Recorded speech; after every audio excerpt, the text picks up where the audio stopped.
Exams Corner. Welcome to the current affairs session on 23rd of February 2021 in Telugu.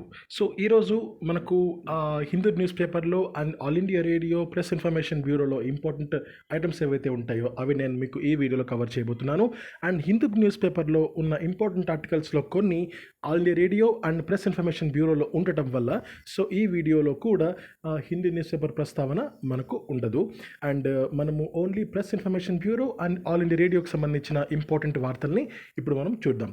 So first press information bureau విషయానికి వస్తే ఈ press information బ్యూరోలో first important article successful launches of VLSRSAM missile system. So VLSRSAM missile సిస్టమ్ని సక్సెస్ఫుల్గా launch చేయడం జరిగింది.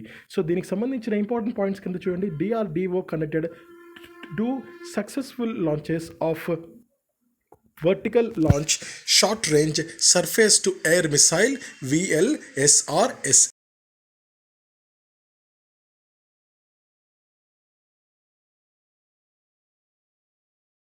అయిందనమాట. And ఇది కనెక్ట్ చేసింది ఎవరు అంటే DRDO, defence research and development organisation. And ఈ VLSRSAM అంటే ఏంటి అంటే VL అంటే వర్టికల్ లాంచ్, SRSAM అంటే short range surface to air missile. So this is a full form అనమాట. సో దాన్ని సక్సెస్ఫుల్గా లాంచ్ అయిందనమాట. Next, indigenously designed and developed by DRDO for Indian navy. So what is the meaning of indigenously? Indigenously అంటే కంప్లీట్గా ఇండియాలోనే manufacture అయిందనమాట. So దానికి సంబంధించిన డిజైన్ అండ్ డెవలప్మెంట్ పూర్తిగా ఇండియాకి సంబంధించిన వాళ్ళు డెవలప్ చేశారనమాట. ఇది పూర్తిగా ఇండియన్ నేవీ కోసము వాళ్ళు ప్రిపేర్ చేయడం జరిగింది.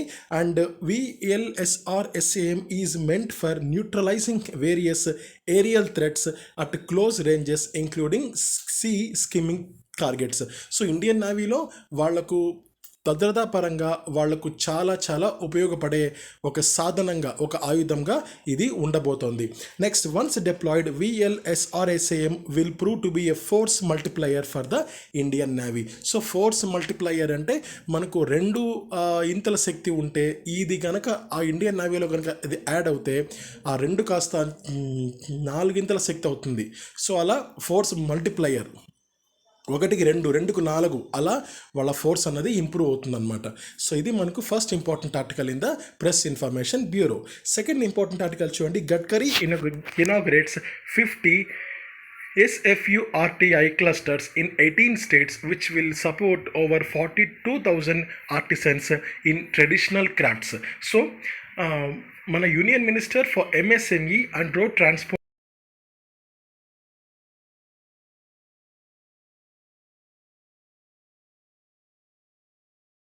ఆయన స్టార్ట్ చేశారనమాట, ఇనాగ్రేట్ చేశారు. సో సెకండ్ పాయింట్ చూడండి. Supported in the traditional segments of muslin, khadi, coir, next handicraft, handloom, wood craft, leather, pottery, carpet, weaving, bamboo, agro processing, tea etcetera. So అంటే ఏంటంటే మనకు లోకల్ ప్రోడక్ట్స్ని ఇంపార్టెన్స్ ఇవ్వడానికి అండ్ ఎవరైతే వీటి మీద పూర్తిగా వాళ్ళ జీవితాలని ఆధారపడ్డారో వాళ్లకు ఎకానమీ పరంగా వాళ్ళని ఫైనాన్షియల్గా ఇంప్రూవ్ చేయడానికి ఈ క్లస్టర్స్ చాలా ముఖ్యమైన పాత్ర పోషించబోతున్నాయి అన్నమాట. అండ్ మూడో ఇంపార్టెంట్ పాయింట్ చూడండి. The ministry of MSME is implementing A scheme of fund for registration of traditional industries with a view to organize traditional industries and artisans into clusters and make them competitive and increase their income. So ఎవరైతే ఈ ఫీల్డ్లో ఉన్నారో వాళ్ళు register చేసుకోవాలి. And register చేసుకుంటే then వాళ్ళకు ఈ SFURTI వాళ్ళకు సపోర్ట్గా ఉండబోతోంది. అండ్ సో దట్ వాళ్ళు మిగిలిన వాళ్ళతో పోటీ పడవచ్చు అండ్ వాళ్ళ ఆదాయాన్ని కూడా మెరుగుపరచుకోవచ్చు. అండ్ లాస్ట్ ఇది చూడండి. These clusters have been inaugurated in the states of Andhra Pradesh, Arunachal Pradesh, Assam, Chhattisgarh, Gujarat, Haryana, Jharkhand, Karnataka, Kerala, Madhya Pradesh, Maharashtra, Manipur, Nagaland, Odisha, Rajasthan, Tamil Nadu, Uttar Pradesh and the West Bengal. So ఇందులో తెలంగాణ లేదు. సో ఈ అన్ని స్టేట్స్లోనూ ఈ క్లస్టర్స్ కవర్ కాబోతున్నాయి అన్నమాట. So this is the second important news item in the press information bureau. Let us look into the next important news. Kerala High Court gets 4 new additional judges. So President of India ఆయనకున్న పవర్స్ని use చేసి నలుగురు మంది additional జడ్జెస్ని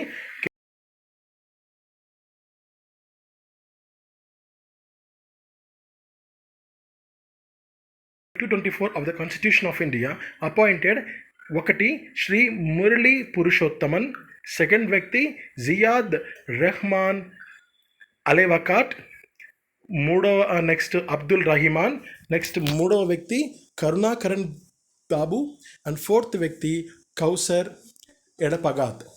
so ఈ 4 మెంబర్స్ని ఆయన additional judges of Kerala హైకోర్టుగా appoint చేశారనమాట. So for the period of 2 years, 2 ఏళ్ల పాటు వాళ్ళు కేరళ హైకోర్టులో అడిషనల్ జడ్జెస్గా కొనసాగబోతున్నారు. సో ఇది మనకు అపాయింట్మెంట్ కేటగిరీలో ఈ బిట్ ముఖ్యమైన పాత్ర పోషించే అవకాశం ఉంది. సో అందుకనే please concentrate. So let us move to the next important article in the press information bureau. Shri Jasmeet Singh and Shri Amit Bansal appointed as a judges of Delhi high court. So ఇందాక మనం చూసింది కేరళ హైకోర్టు, ఇప్పుడు ఢిల్లీ హైకోర్టులో మరొక 2 జడ్జెస్ని అపాయింట్ చేశారు ప్రెసిడెంట్ ఆఫ్ ఇండియా. సో ఇక్కడ president of India clause 1 of article 217 of constitution of India appointed Shri Jasmeet Singh and Shri Amit Bansal as a judges of the Delhi high court from the date they assume charge. So ఎప్పుడైతే వాళ్ళు charge తీసుకుంటారో ఆ రోజు నుంచి వాళ్ళ పదవీ కాలం అన్నది కొనసాగుతుంది, స్టార్ట్ అవుతుంది. A notification this regard issue today by the department of justice. Department of justice వాళ్ళు ఈ విషయం మీద ఒక చిన్న నోటీస్ని కూడా రిలీజ్ చేశారనమాట. సో ఇది ఇక్కడ ఇంపార్టెంట్ పాయింట్ అండి. అండ్ మరొక విషయం గమనించాలి మీరు, ఇక్కడ ఓన్లీ జడ్జెస్ అని ఉంటే ఆర్టికల్ 217 ప్రకారంగా ప్రెసిడెంట్ ఆఫ్ ఇండియా అపాయింట్ చేయడం జరిగింది. కానీ ఇక్కడ ఏంటి అంటే అడిషనల్ జడ్జెస్ అనే విషయానికి వస్తే ప్రెసిడెంట్ ఆఫ్ ఇండియా ఆర్టికల్ 224 ప్రకారంగా ఆయన అపాయింట్ చేయడం జరిగింది. ఈ చిన్న విషయాన్ని మీరు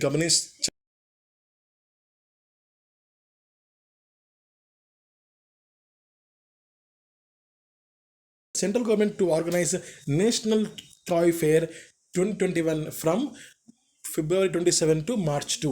సో ఫిబ్రవరి 27 నుంచి మార్చ్ వరకు ఈ 4 days పాటు national toy fair 2021 government of India organise చేయబోతోంది. ఇది పూర్తిగా వర్చువల్ ప్లాట్ఫామ్లో ఉండబోతుంది, అంటే ఆన్లైన్లో ఉండబోతుంది అనమాట.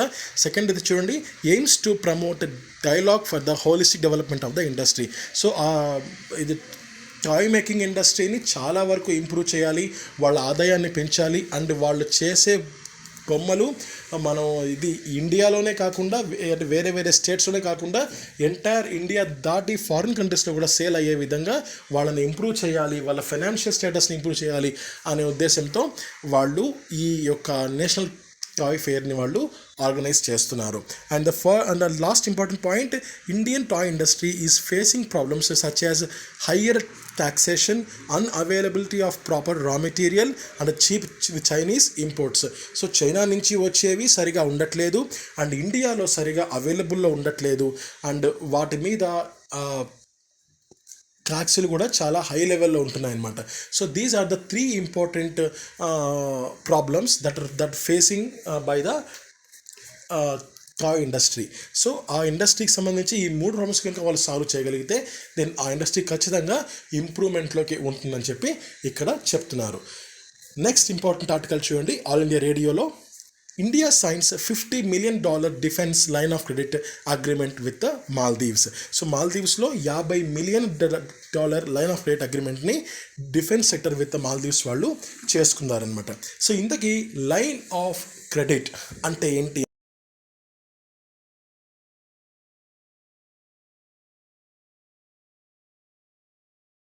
బట్ మనకు వాళ్ళు అప్పు ఎంత ఇస్తారు అంటే మనం ఎంతైతే అడుగుతామో అంత వాళ్ళు ఇస్తారు. కానీ లైన్ ఆఫ్ క్రెడిట్లో మీనింగ్ ఏంటి అంటే అప్పు కావాల్సిన వాళ్ళు ఒక ఫైనాన్షియల్ ఇన్స్టిట్యూషన్తో కానీ లేదా ఒక పెద్ద బ్యాంకుతో కానీ లింకప్ అవుతారనమాట. వాళ్ళు ఆ లింకప్ అయ్యే విధానమే లైన్ ఆఫ్ క్రెడిట్. సో దీంట్లో ఏం జరుగుతుంది అంటే బారోయరు సర్టన్ పీరియడ్ ఆఫ్ టైంలో ఎంతైతే అడుగుతారో అంత అమౌంట్ని ఆ ఫైనాన్షియల్ ఇన్స్టిట్యూషను లేదా బ్యాంకు ఇవ్వడానికి సంసిద్ధత వ్యక్తం చేస్తుంది. అంటే for example state bank of ఇండియాతో ఎవరైనా లైన్ ఆఫ్ క్రెడిట్లు వాళ్ళు పార్టిసిపేట్ చేసి వాళ్ళు ఉన్నారనుకోండి. So state bank of India for the period of 3 years or for period of 4 years ఏం చేస్తుంది అంటే వాళ్ళు ఎంతైతే అడుగుతూ ఉంటారో ఆ అడుగునంత అమౌంట్ వాళ్ళు ఇస్తూ ఉంటారనమాట. సో అదంతా ఈ లైన్ ఆఫ్ క్రెడిట్లో అప్డేట్ అవుతూ ఉంటుంది. సో అది ఇక్కడ. So India $50 million line of క్రెడిట్ని డిఫెన్స్ సెక్టర్ విత్ మాల్దీవ్స్తో చేసుకుంది అనమాట. Next credit line agreement for defence projects was signed between the finance ministry of Maldives and the export import bank of India. So export import bank of ఇండియాతో financial ministry of Maldives ఈ line of credit అగ్రిమెంట్ని చేసుకున్నారనమాట. అంటే ఈ bank అన్నది, ఈ financial institution అన్నది మాల్దీవ్స్కి అమౌంట్ని ఇస్తూ పోతూ ఉంటుంది. సో ఇక్కడ మనకు మాల్దీవ్స్ అన్నది బారోయర్, అంటే వాళ్ళు ఈ ఎగ్జిమ్ బ్యాంక్ నుంచి వాళ్ళు అప్పు తీసుకునే అప్పుదారు అనమాట ఈ మాల్దీవ్స్ అనేది. To boost the maritime capabilities, so వాళ్ళకున్న మ్యారిటైమ్ క్యాపబిలిటీస్ని బూస్టప్ చేయడానికి దెన్ వాళ్ళు ఎగ్జిమ్ బ్యాంక్తో లింకప్ అయ్యారనమాట. నెక్స్ట్ మూడో బిట్ చూడండి. మా India and Maldives has been a key element of the sisterly relationship between the 2 countries from the time immemorial. So మనకు సిస్టర్స్ బ్రదర్స్ ఎంత క్లోజ్ ఉంటారో మీకు తెలిసిందే. సో అంత క్లోజ్ రిలేషన్షిప్ మాకు మాల్దీవ్స్లో ఉంటుంది అని చెప్పడానికి చెప్తున్నారు. ఫర్ ద టైమ్ ఇమ్మెమోరియల్ అంటే మాకు ఎప్పటి నుంచో, అసలు మేము ఇప్పటి నుంచి అని కాదు, సో చాలా కాలం నుంచి ఇండియాకు మాల్దీవ్స్కు చాలా మంచి రిలేషన్షిప్ ఉంది అని చెప్పడానికి ఇది చెప్తున్నారు అనమాట. లాస్ట్ పాయింట్ చూడండి. India also extended a new line of credit of $40 million for the development of new sports and infrastructure in the Maldives. So ఇది మాత్రమే ఫస్ట్. ఇది $50 million line of credit in the defence sector. And లాస్ట్ది ఏంటి అంటే $40 million in the development of new sports infrastructure in the Maldives. So $50 million line of credit మనకు డిఫెన్స్కి సంబంధించి వాళ్ళు తీసుకున్నారు. నెక్స్ట్ $40 million ఏంటంటే న్యూ స్పోర్ట్స్ ఇన్ఫ్రాస్ట్రక్చర్ని డెవలప్ చేయడానికి తీసుకున్నారు. ఇది మనకు న్యూస్. నెక్స్ట్ న్యూస్ చూడండి. In the all India radio, Novak Djokovic wins his 9th Australian open title. So ఈయన కూడా లెజెండ్స్ సరసన ఉండబోతున్నాడు. So he is a legend, but so ఎప్పటికీ ఆల్ టైమ్ లెజెండ్స్ ఉంటారు కదా, రోజర్ ఫెదరర్ కానీ, నెక్స్ట్ సో అలాంటి వాళ్ళ సరసన ఈయన ఉండబోతున్నాడు. సో ఈయన టెన్నిస్కి సంబంధించిన వ్యక్తి, డిఫెండింగ్ ఛాంపియన్. ఇక్కడ డిఫెండింగ్ ఛాంపియన్ అంటే ఏంటి అంటే లాస్ట్ టైము ఇంతకుముందు ఆ సిరీస్ ఎవరైతే గెలుచుంటారో ఆ వ్యక్తిని డిఫెండింగ్ ఛాంపియన్ అంటారనమాట. సో ఆ వ్యక్తి ఇప్పుడు సెకండ్ టైం నెక్స్ట్ టైటిల్ కూడా వాళ్ళు పార్టిసిపేట్ చేస్తే ఆ వ్యక్తిని డిఫెండింగ్ ఛాంపియన్ అని పిలుస్తారనమాట. So defending champion Novak Djokovic has won his 9th Australian open title beating Daniil Medvedev. Victory takes Djokovic's grand title singles tally to 18. So ఈ Australian open గెలిచాక ఆయన గెలిచిన టైటిల్స్ సంఖ్య ఎంత అంటే 18 అనమాట. And just 2 behind Roger Federer and Rafael Nadal. So వాళ్ళు 20+ ఉన్నారు, but వాళ్ళకన్నా 2 తక్కువ ఉన్నారనమాట ఈయన. సో ఈయన మొత్తం మీద ఆస్ట్రేలియన్ ఓపెన్ టైటిల్ 9వ ఈయన గెలుచుకోవడం జరిగింది. అండ్ సెకండ్ పాయింట్ విషయానికి వస్తే ఇది మెన్స్ సింగిల్స్లో. ఇంకా మెన్స్ డబుల్స్ విషయానికి వస్తే Ivan Dodig and Filip Polasek వాళ్ళిద్దరూ కలిసి ఆ జంట, ఆ పెయిర్ ఈ టైటిల్ని గెలుచుకున్నారనమాట. And they defeated the British Joe Salisbury and American Rajeev Ram. So వాళ్ళిద్దరిని ఓడించి వాళ్ళు గెలుచుకున్నారనమాట. And this was their first grand slam as a team. So ఒక టీమ్గా వాళ్ళు గెలుచుకున్న ఫస్ట్ గ్రాండ్ స్లామ్ ఇదే అనమాట. So this is the important news items on this day. ఇక నెక్స్ట్ నేను క్విజెస్ నేను పోస్ట్ చేశాను. సో చాలామంది చాలా యాక్టివ్గా పార్టిసిపేట్ చేశారు. సో ఇంకా ఎక్కువ మంది పార్టిసిపేట్ చేయండి. మీకున్న ఇది కరెంట్ అఫైర్స్ నాలెడ్జ్ని చాలా వరకు ఇంప్రూవ్ చేసుకోండి. సేమ్ ఈరోజు కూడా 12 PM to 6 PM ఆ 6 hours పాటు ప్రతి 10 నిమిషాలకు ఒక క్వశ్చన్ అన్నది మీకు ఉండబోతోంది. CEC competitive exams corner YouTube ఛానల్లో కమ్యూనిటీ ట్యాబ్లో. సో సాధ్యమైనంత వరకు మీరు అటెంప్ట్ చేయడానికి ట్రై చేయండి.